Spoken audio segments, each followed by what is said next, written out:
Good morning. This is Jay Trucker 717. You are listening to Jay Trucker 717 broadcasting. All right, what is going on this morning? Car causes crash and sends semi-trailer drifting into oncoming traffic. Okay. A passenger vehicle collides with a semi-truck's trailer in an intersection, causing a wild secondary crash. In this dash cam clip, the jarring dash cam video has shared by YouTube using KDK on June 3rd. In the clip, the dash camera follows a white pickup truck towards an intersection while the semi-truck also approaches the intersection from the opposite direction. So you will see in this clip, a semi-truck was going down the road, getting in the left turning lane on a three-lane intersection, and a truck kind of lost control after a vehicle hit it, and it kind of slid across the road. Let's take a look at this clip. Okay, as you can see in this clip, this is a pickup truck. The pickup truck is right here, and he comes driving in the morning and he sees a semi-truck trailer just sliding across the railroad where he has nowhere to go.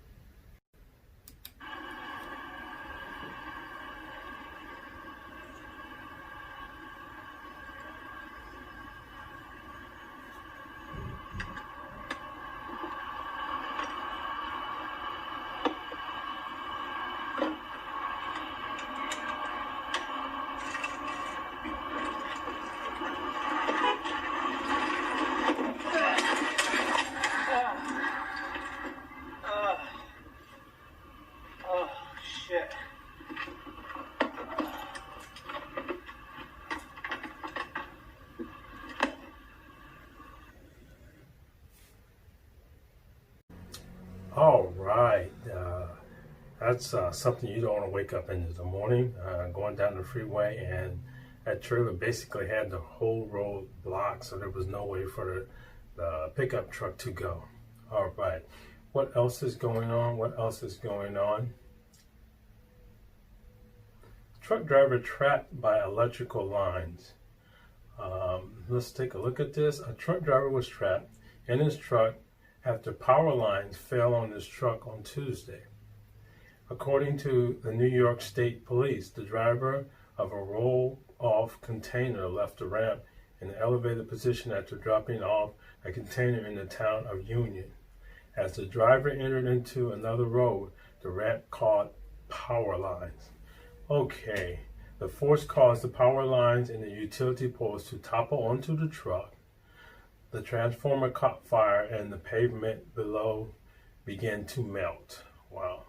The truck driver was trapped for a while. However, he was able to escape the truck after NYSEG workers turned off the power to the fallen lines.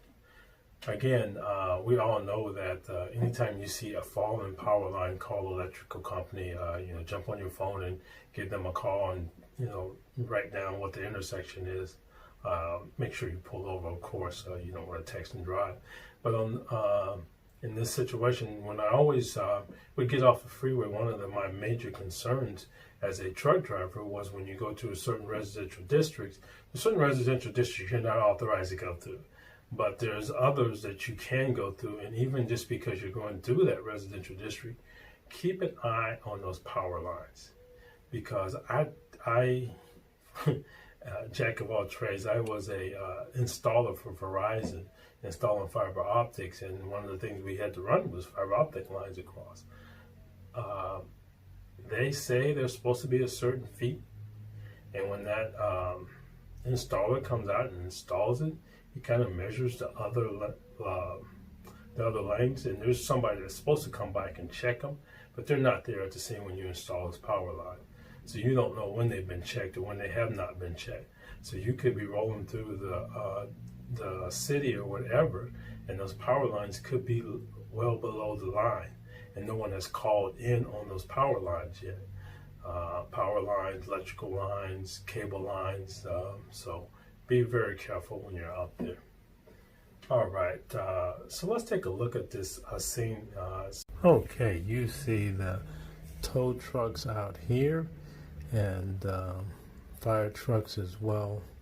I think maybe on the scene, and there's workers there. And I don't know if you can see here, this is like the electrical line going from the building to the telephone pole. Now, if that's where they actually took it across the road, it would be extremely low.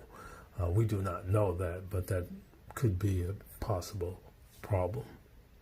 Okay, this is a second clip, and we could see down the road a little bit more here, and the wires going across, and look like there's some people out there looking at the scene. This is where it looks like something was burning here as the wires were going across the truck. And again, the same scene here, and you can see the burnt marks from the actual trailer here in the truck. All right, as we can see that scene is kind of bad, and there's a lot going on in that situation. Like I said, be careful out there. All right, trucker accused of shoving cop off of his truck in Chicago protest. Now, we know that protesters are all across the country protesting the injustices that continue to show up on our social media of police officers and young black males being savagely murdered because they DUI or whatever the case they may be, whatever they've broken the law, instead of being taken down to prosecute and serving their time and being, given time for their crime, they're being killed on the street. So a lot of people are protesting those injustices. And when you're, like I said before in previous broadcasts, you want to stay clear of some of these places. You don't want to go into the hot seat like Minneapolis or Atlanta right now. Something you want to stay around as a truck driver. Your job is to get the freight from one place to the next in a safe manner. So you can keep that in mind. And also, I always stand by that ex-military, 20 years in the United States Navy. And I always support the police department because they are there to serve and protect our country and keep civil order in our country. So one of the things I always say is try to put yourself in their position. They're trying to do their job. Listen to them. Apparently, this truck driver got a little antsy or a little confident and decided he's going to shove a police officer. Let's take a look at this real quick. A truck driver is facing felony charges for allegedly shoving a police officer to ground in Chicago over the weekend. 4-year-old Adam Kozlek faces a felony charge of aggravated battery to a peace officer, as well as a misdemeanor charge for reckless conduct in driving on a suspended license. The charges stem from the incident that occurred on Saturday, June 13th in Chicago's Little Village. Okay. Kozlek allegedly drove around a police cruiser blocking traffic for a protest, ignoring orders from the police to stop, and then drove his semi in the direction of the group of protesters. In a reckless manner, police said. No one was struck or injured. The Chicago Police Department deputy chief then stepped up on the truck and opened up the driver's side door, ordering Kozlek out of the truck. Kozlek reportedly shoved the deputy chief off the truck to the ground and was then arrested. The deputy chief suffered only minor injuries in the fall. Kozlek posted bond and was released from the Cook County Jail on Monday. His next court appearance is scheduled June 22nd. The Chicago Tribune reports that the legal team representing Kozlek says that the driver was only trying to do his job and his actions were not politically motivated. Another truck ran into trouble with protests in Chicago's Little Village earlier this month, an incident caught on video. So again, like I said, stay out of those areas where you see protests going on, and make sure you pay attention to what's going on. There's police officers out there, and if they tell you, hey, you need to pull over, then you need to pull over. Don't get Billy, I call it Billy a badass. When you're out there, your job is to keep that freight safe, to keep you safe and people around you safe, and to get that freight from one place to another. So let's remember that as professional truck drivers. All right. Second truck caught smuggling marijuana over Peace Bridge in June. This time, $5 million worth seized. Okay, here we go again. Someone's trying to basically smuggle in $5 million worth of marijuana.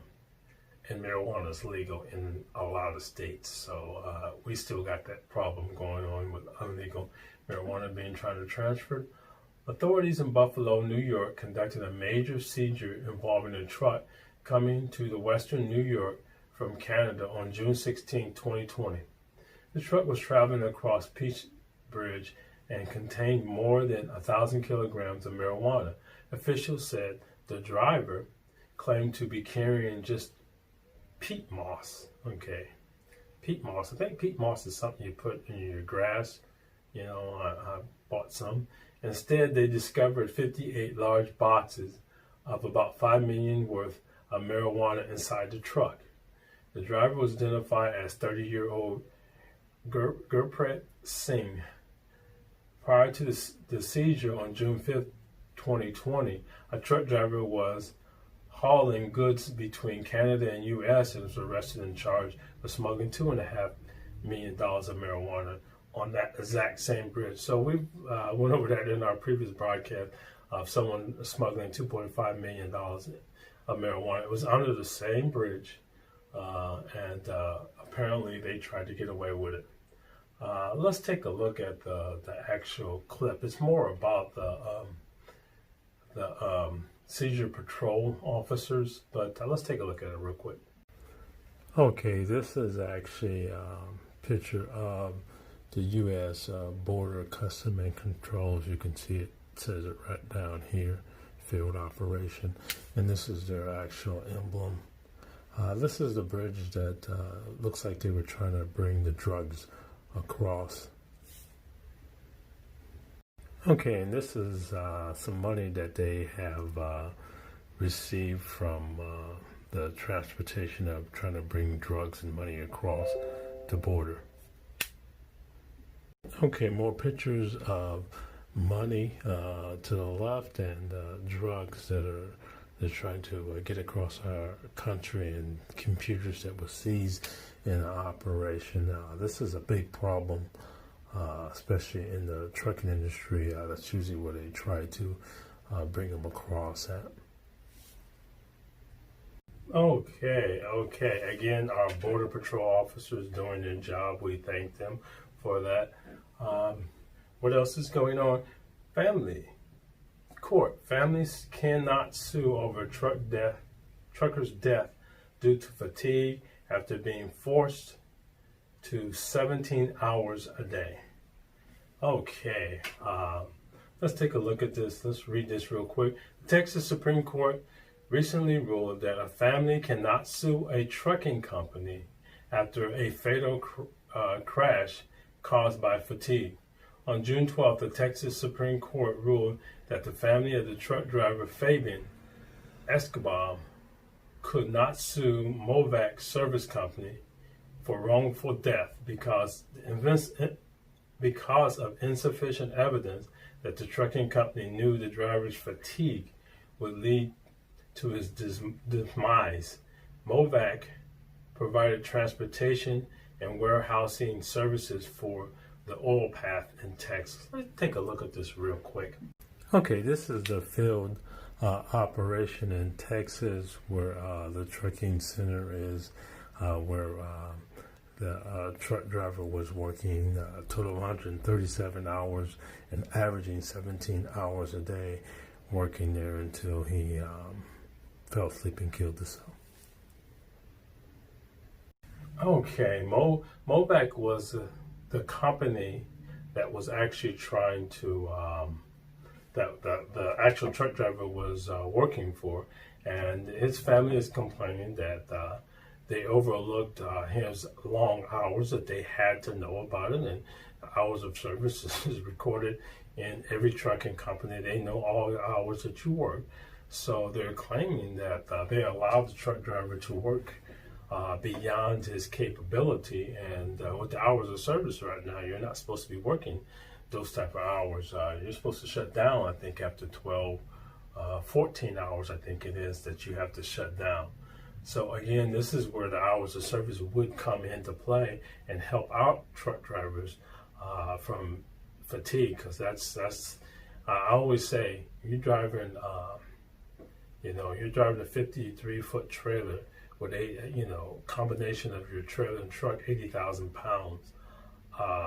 You need to be awake, you need to be alert, and you need to be paying attention, because when that thing goes over the side, or if it has an accident, it's 90% chance that someone's gonna die.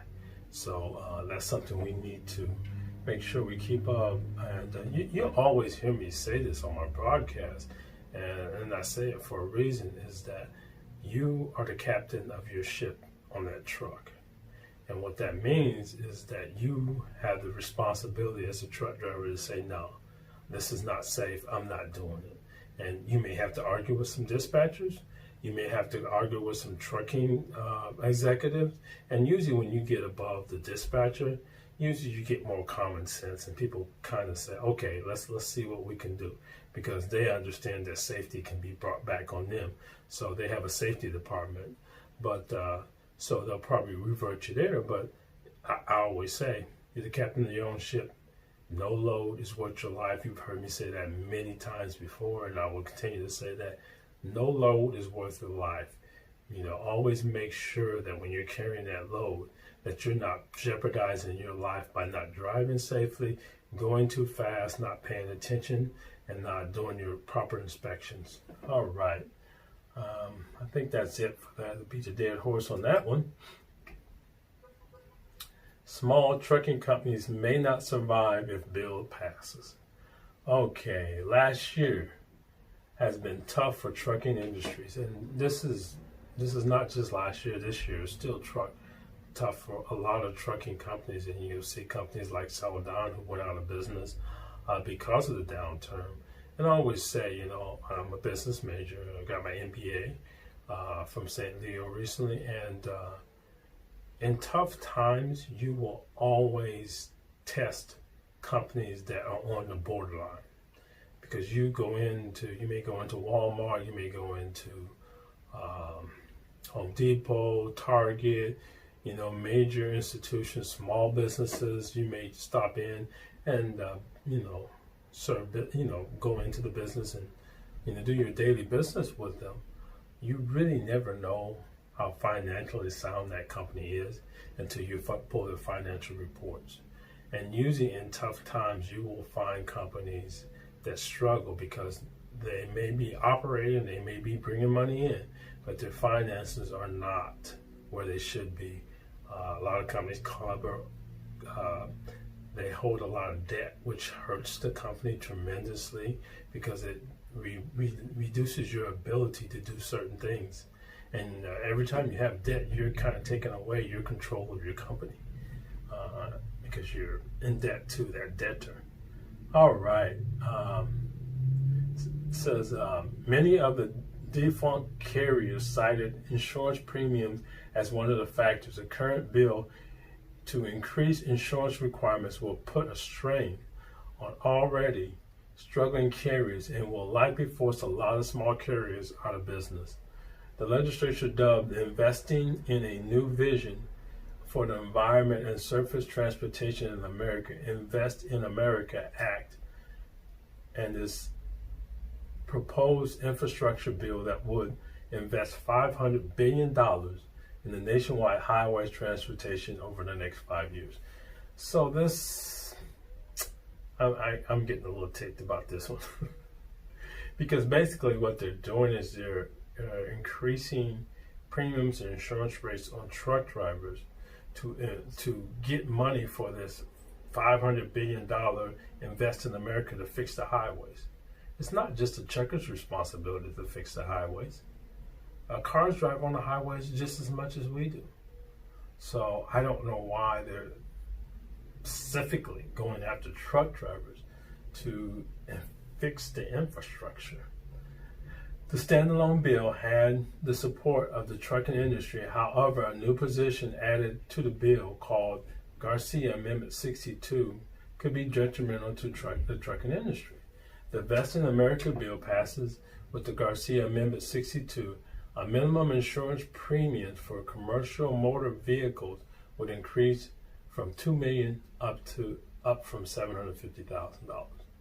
So what they're saying here is that now, instead of truck drivers having to get a minimum of $750,000 of insurance, I don't know which insurance it is on the product, trailer, or whatever, but instead of getting $750,000, now it's going to be $2 million. That's going to cause insurance companies to be a little bit stricter in giving small-time truckers insurance. And that has always been a struggle. I remember in trucking school, one of the experienced truck drivers had been driving on the road for a while, came to a class and he talked and he said, he kind of just basically gave a statement real quick. Insurance companies run the trucking industry. And he said that because he was a previous owner-operator and realized that a lot of insurance companies determine which drivers can drive and which drivers can't drive. And you may find a driver that has, that been doing it for a while, can do a good job. If they can't get the insurance on that driver, they can't hire the driver. So that's one of the things that hurts struggling new businesses trying to start out. So that is it for that. Let's see. At least 20 train cars derail after smashing the semi truck. Semi stuck on tracks. So basically, a semi truck was stuck on the tracks, and it was caused a 20 train cars to derail. All right, let's take a look at this. This is a pretty interesting clip, and it's kind of graphic, so just want to warn you. Okay, you can see at the top here, this is a Swift trailer. It looks like that it was collided into the train truck, and there's material and damage all over the place.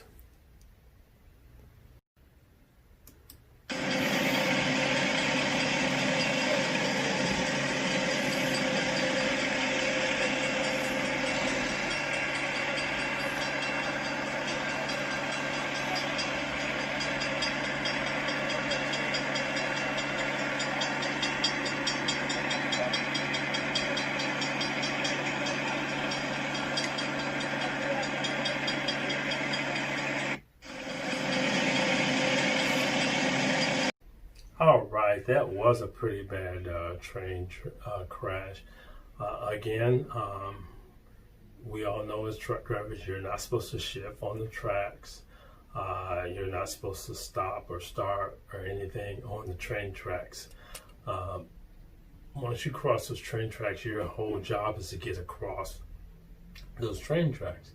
And by shifting, if you shift and stall that trailer on that train track, and a train is coming, they can't stop. So most of the time, it takes them a long time to stop a train. And if you see it and hear it, it's not going to stop on the tracks. It's going to end up coming through those tracks before it stops. And they may not know that they need to stop right away. So be careful out there. Again, you've heard me say it many times, no load is worth your life. All right.